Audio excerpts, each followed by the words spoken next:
Biostatistics answers, what do the data show and how confident are we? It turns a pile of measurements into a clear summary you can compare across groups or across time. For example, if one clinic reports an average wait time of 42 minutes and another reports 35 minutes, Biostatistics helps you decide whether that difference is likely meaningful or just normal variation. Another example, if a program's completion rate rose from 58% last year to 66% this year, Biostatistics helps you quantify the change and express uncertainty around it instead of treating the new number as automatically better. In the same way, if one product has a 9% defect rate and another has a 6% defect rate, Biostatistics helps you describe the difference using measures like risk difference, the absolute gap, and risk ratio, the relative change. Biostatistics also answers, how are two things related, after accounting for other factors? In many real settings, outcomes are influenced by multiple drivers at once, so simple comparisons can mislead. For example, if one region has higher emergency visits than another, Biostatistics helps you separate whether that's tied to age distribution, insurance mix, seasonality, or baseline disease prevalence. Another example, if employees in one department have higher injury rates, Biostatistics helps you check whether that department has different job roles, longer shifts, or different reporting practices. In education or workforce settings, if training participants score higher after a course, Biostatistics helps you distinguish improvement due to the training from improvement due to practice effects, people simply getting used to the test, or selection effects, only the most motivated people finishing. The core idea is that biostatistics gives you tools, like regression models, to estimate relationships while controlling for measured differences. Biostatistics also answers what might happen next and how well can we predict it. This is the prediction side, where the goal is not to prove cause, but to forecast risk or classify outcomes. For example, a hospital might want to predict which patients are at higher risk of readmission so they can prioritize follow-up resources. A public health team might want to predict which areas are likely to see a spike in influenza-like illness based on past patterns, weather, and vaccination coverage. A business might want to predict which customers are likely to churn based on usage patterns and service calls. Biostatistics supports these tasks by building prediction models and then evaluating whether they work well using ideas like calibration, do predicted probabilities match reality, and discrimination. Does the model correctly rank higher risk versus lower risk people? What biostatistics cannot do is rescue unclear definitions, poor measurement, or biased data. If success is defined differently across teams, the statistics will faithfully summarize an apples to oranges comparison. For example, if one site counts completed service as finishing a full course and another counts it as attending one session, comparing completion rates will look like a difference in performance when it is really a difference in definitions. Another example, if one clinic records blood pressure after 5 minutes of rest and another records it immediately after walking from the waiting room, the measured difference might be a measurement artifact. If the data are missing in a systematic way, for instance, if follow-up outcomes are missing more often for people with worse results, biostatistics can help diagnose and mitigate this, but it cannot fully restore information that was never collected. Biostatistics also cannot automatically prove cause and effect unless the design supports it. A strong statistical result can still have a weak interpretation, KED, if the comparison groups were not formed in a way that isolates the effect of interest. For example, if a new policy is implemented and outcomes improve afterward, that improvement could be due to the policy, but it could also be due to unrelated changes happening at the same time: staffing, technology, seasonal trends, broader economic changes. Another example, if people who choose a certain program have better outcomes, that difference could reflect the program, or it could reflect who chose it: motivation, resources, baseline health. Biostatistics can adjust for measured differences and perform sensitivity analyses, but it cannot guarantee that all relevant differences were measured and handled correctly. Finally, biostatistics cannot replace judgment about practical meaning. A tiny difference can be statistically significant if the sample is huge, while a meaningful difference can fail to reach significance if the sample is small or noisy. For example, a difference of 0.3 points on a 100-point scale might produce a very small p-value, a probability measure used in hypothesis testing, in a dataset of millions, but that change may not matter in real life. Conversely, a 10% reduction in a rare but serious event might matter a lot, yet the study might not have enough events to show strong statistical evidence. Biostatistics helps you quantify uncertainty and separate signal from noise, but it still requires domain context to decide what is worth acting on. Data is the raw material, but it is not the same thing as evidence. Data are just recorded observations, survey answers, lab results, claims, device readings, forms, counts, or timestamps. The pipeline starts by turning those raw observations into usable information through definitions and structure. For example, blood pressure can mean a single reading, an average of multiple readings, or a standardized measurement after rest. Each choice changes what the data represent. Another example, program participation might be defined as attending at least one session, completing all sessions, or completing a required set of activities. Those definitions lead to different rates and different conclusions. Even before any modeling happens, biostatistics shows up here by forcing clarity. What is the outcome? What is the exposure? What is the time window? And what is the unit, percent, claim, month, clinic? Inference is the step where information becomes evidence. Inference means using a sample or a set of observations to learn something beyond the exact data you saw, while being honest about uncertainty. This is where confidence intervals, ranges of plausible values, and p-values, a way to quantify how surprising the data would be if there were truly no difference, often appear. But the main idea is bigger than either one. The goal is to separate signal from noise. For example, if one team's infection rate is higher than another's this quarter, inference asks whether that difference is stable over time and whether it could be explained by chance, seasonality, or differences in who was tested. Another example, if one factory shift has more defects, inference asks whether the difference persists after adjusting for product mix, machine age, staffing levels, and inspection intensity. Inference is also where study design matters. A randomized trial supports stronger conclusions about cause and effect than a simple before and after comparison, even if the numbers look equally impressive. Action is the step where evidence gets used to make a decision in the real world. This is where biostatistics meets operations, policy, medicine, and leadership. Decisions often need more than is it significant? They need a clear estimate of impact, trade-offs, and what might happen under different choices. For example, if a new screening approach detects more cases, action requires weighing benefits, earlier detection against harms, false positives, workload, anxiety, downstream costs. Another example, if a new staffing model reduces wait times, action needs you to describe how big the improvement is, how consistent it is across sites, and whether it holds under different assumptions, like excluding unusual weeks or accounting for a sudden increase in demand.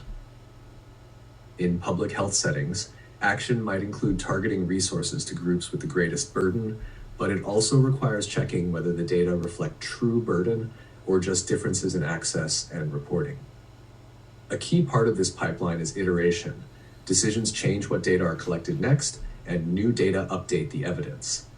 This is why good biostatistics emphasizes feedback loops, not one-time analyses. For example, a team may pilot a program in a few sites, evaluate early outcomes, revise the program based on what is learned, then expand and reevaluate. Another example, a hospital may roll out a new protocol, monitor outcomes monthly, and refine the protocol when the data show where it is working and where it is not. In business or operations, a process change might look effective in month 1, but the effect may fade as people revert to old habits or as workload changes, so the pipeline repeats with ongoing monitoring rather than a single final answer. Another important idea is that different decisions require different kinds of evidence.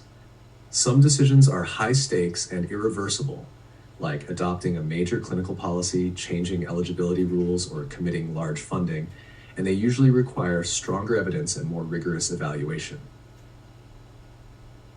Other decisions are low stakes and reversible, like adjusting a reminder message, changing scheduling templates, or shifting outreach timing. And they can be guided by quicker analyses and monitored for unintended effects. For example, a small workflow tweak might be tested using a short-term comparison with careful tracking, while a new treatment recommendation may require a formal trial or a strong body of evidence across multiple studies. Biostatistics helps match the strength of evidence to the weight of the decision, so the approach is proportional rather than one size fits all. Finally, the pipeline depends on communication. A brilliant analysis that cannot be understood will not be used well. Biostatistics, done well, produces outputs that are decision-ready. Clear definitions, understandable effect measures, uncertainty explained in plain language, and practical implications that do not overreach. For example, instead of saying P.05, a decision-ready summary might say, the program is associated with a 6-10 percentage point higher completion rate, and this pattern is consistent across multiple sites. Instead of saying odds ratio 1.8, it might say the estimated probability increases from about 10% to about 17% under similar conditions. The pipeline works best when each step, data, inference, and action stays connected to the original question and to what a real decision maker needs to know. Clinicians and clinical teams usually want biostatistics to answer practical questions that affect care decisions. They often care about outcomes that are meaningful at the bedside, like symptom improvement, complications, time to recovery, side effects, or whether a screening approach actually finds problems earlier. For example, a clinician may ask whether a treatment reduces the risk of hospitalization, not just whether a lab value changes. Another example, a clinician may want to know whether a new protocol improves outcomes across different patient groups, such as older adults versus younger adults, or people with multiple chronic conditions versus those without. For clinicians, the most useful statistical outputs are often absolute risks, risk differences, and clear what this means for a typical patient summaries, because those translate more directly into decisions than abstract metrics. Regulators and compliance-focused stakeholders usually want evidence that is consistent, traceable, and defensible. Their focus is not only does it work, but also how do we know and can we audit the logic? They often care about pre-specified plans, transparent handling of missing data, appropriate control of false positives when many outcomes are tested, and consistent reporting. For example, a regulator may want assurance that a safety signal is not an artifact of multiple comparisons, meaning that when many potential adverse events are examined, some may appear significant just by chance. Another example, if a company claims a product improves outcomes, a regulator may want to see how the outcome was defined, how the comparison groups were formed, and whether the results hold under alternative reasonable assumptions.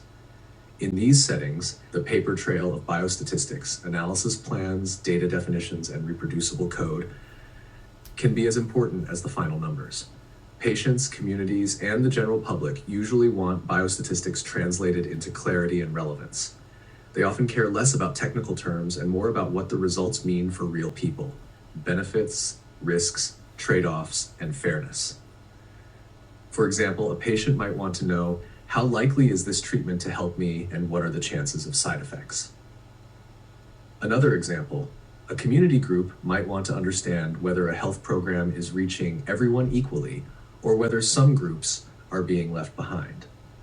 When communicating with patients or the public, biostatistics works best when results are expressed in plain language with concrete framing, like out of 100 people, about X benefit, or this reduces the chance from about A in 100 to about B in 100, and when uncertainty is explained as a reasonable range, rather than as a technical statistic.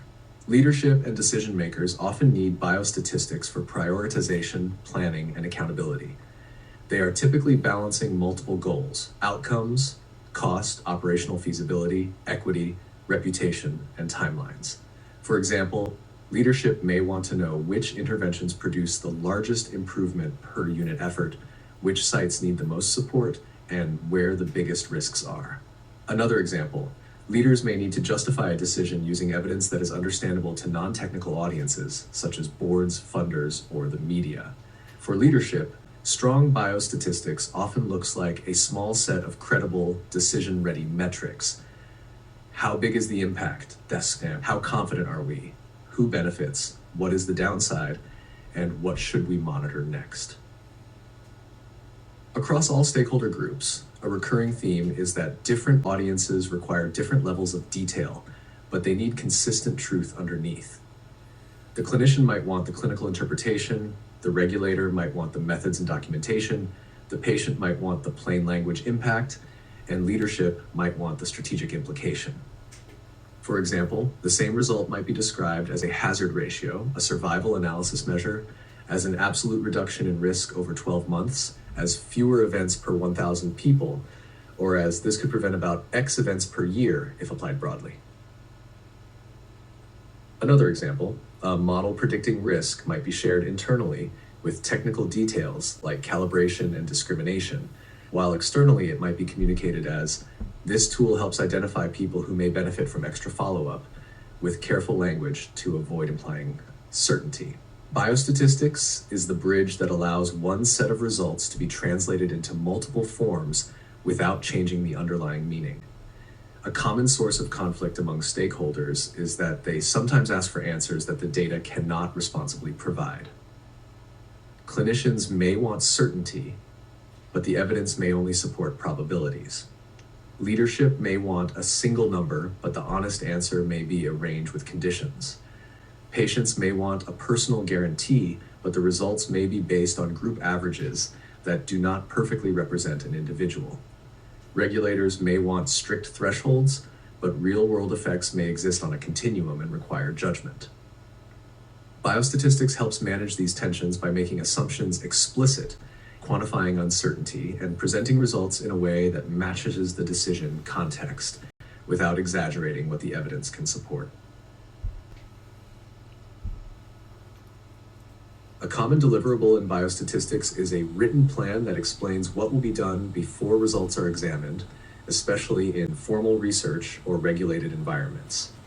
This is often called a statistical analysis plan, which is a document that specifies the primary outcome, how it is defined, the main comparison, what statistical methods will be used, and how special situations like missing data will be handled. The purpose is to prevent moving the goalposts, meaning changing the analysis after seeing the results in a way that can accidentally or intentionally favor a certain conclusion. For example, if a team changes the time window for measuring an outcome only after noticing one window looks more favorable, that can inflate false positives. Another example, if a study measures 10 outcomes and later highlights only the 2 that look best without acknowledging the others, the results can appear stronger than they really are. A strong SAP protects credibility by locking in the main decisions early and documenting deviations transparently when they are justified. Tables and figures are the most visible products of biostatistical work, and they often carry the real message of an analysis. Good tables and figures do not just show numbers, they show structure, who was included, what was compared, and what the uncertainty looks like. For example, a baseline characteristics table, sometimes called Table 1, summarizes the study population and helps readers assess whether groups were comparable. Another example, a trend figure might show rates over time with confidence intervals, so the viewer can see both the pattern and how much uncertainty is present, rather than focusing on small wiggles that may be noise. In survival analysis, a Kaplan-Meier curve is a common figure that shows the probability of remaining event-free over time. It often communicates time-to-event results more clearly than a single summary statistic. Even in operational settings, simple visuals like control charts or run charts can be powerful deliverables for monitoring whether a process is stable or changing. Interpretation is a deliverable just as important as the statistical output, because the same results can be misunderstood if they are not translated correctly. Interpretation means explaining what the numbers mean in plain language with appropriate caution and relating them to the decision at hand. For example, if a logistic regression produces an odds ratio, Interpretation may require translating that into a difference in predicted probabilities, because odds ratios are often misread as risk ratios. Another example, if a model yields a statistically significant difference that is tiny, interpretation should clarify that the effect is persists, but may not be practically important. If results are null, not statistically significant, interpretation should clarify whether that suggests no meaningful effect, or whether the study might simply be underpowered, meaning it did not have enough information to detect a realistic effect. Clear interpretation prevents overclaiming and helps stakeholders act appropriately. A major biostatistical deliverable is documentation and reproducibility, even if it is not always visible to the final audience. This includes clean analysis code, a record of data cleaning decisions, version-controlled scripts, and a clear description of which dataset versions were used. Reproducibility matters because results must be traceable. The same inputs should produce the same outputs, and another analyst should be able to follow the logic. For example, if a report says a rate is 12.4%, a reproducible workflow allows someone to see exactly which records were included, how the denominator was defined, and what exclusions were applied. Another example, when datasets are updated monthly, reproducible code helps you regenerate updated tables and figures without redoing work manually, reducing errors and increasing consistency. This deliverable becomes crucial when findings are questioned, audited, or reused for future decisions. In many settings, deliverables also include decision-facing summaries that are short, structured, and designed for non-technical audiences. These might be executive summaries, brief decks, or one-page memos that highlight the key finding, uncertainty, assumptions, and recommended next steps. For example, a decision-facing summary might include what changed, how big the change likely is, who is most affected, and what we recommend monitoring. Another example, if an intervention appears to work differently across subgroups, the deliverable may include a simple graphic showing subgroup estimates with uncertainty, paired with text that avoids over-interpreting noisy subgroup differences. These summaries bridge the gap between statistical output and action, making it easier for leadership and partners to use the evidence responsibly.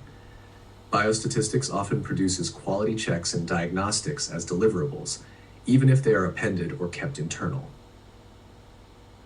Diagnostics include model checks, like whether assumptions appear reasonable, sensitivity analyses, testing whether conclusions change under different reasonable choices, and data audits, checking missingness patterns, outliers, duplicates, and inconsistencies.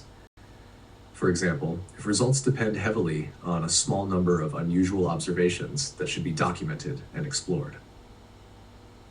Another example, if missing data are concentrated in one subgroup that may affect fairness and validity, and the deliverables should include how missingness was handled and how it might influence interpretation.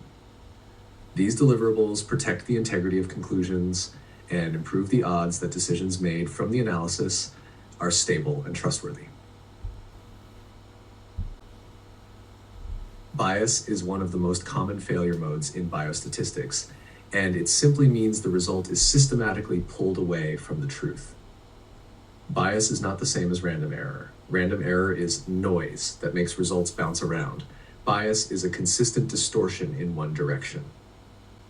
For example, selection bias happens when the people included in the data are not comparable to the people you want to generalize to. If a program evaluation only includes people who completed the program, it may overestimate effectiveness because those who dropped out may have had worse outcomes. Another example, if a survey is completed mostly by people with strong opinions, the results may overrepresent extremes rather than the typical experience. Bias can also come from measurement. If one site measures outcomes more aggressively than another, it tend to look like that site has worse outcomes when it simply has better detection and documentation. Poor design is another failure mode that biostatistics cannot fully repair. Design includes how groups are formed, what time periods are compared, and how outcomes and exposures are defined before analysis begins. A classic design issue is confusing before and after changes with true effects. For example, if an organization changes a policy in January, and outcomes improve by March, that improvement could be due to the policy, but it could also reflect seasonal trends, staffing changes, or a shifting population. Another example, if a new service is offered and participants look healthier afterward, the improvement might not be caused by the service if the people who chose to enroll were already more motivated or had better support systems. In these cases, the design problem is that the comparison does not isolate the factor you care about. Biostatistics can add adjustments and sensitivity analyses, but it cannot transform a weak comparison into a strong causal claim. Confounding is a very common form of distortion, especially in observational data.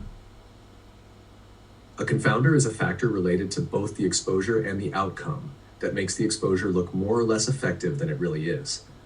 For example, if people who receive a new treatment are also more likely to be treated at specialized centers, better outcomes might reflect the center's overall quality rather than the treatment itself.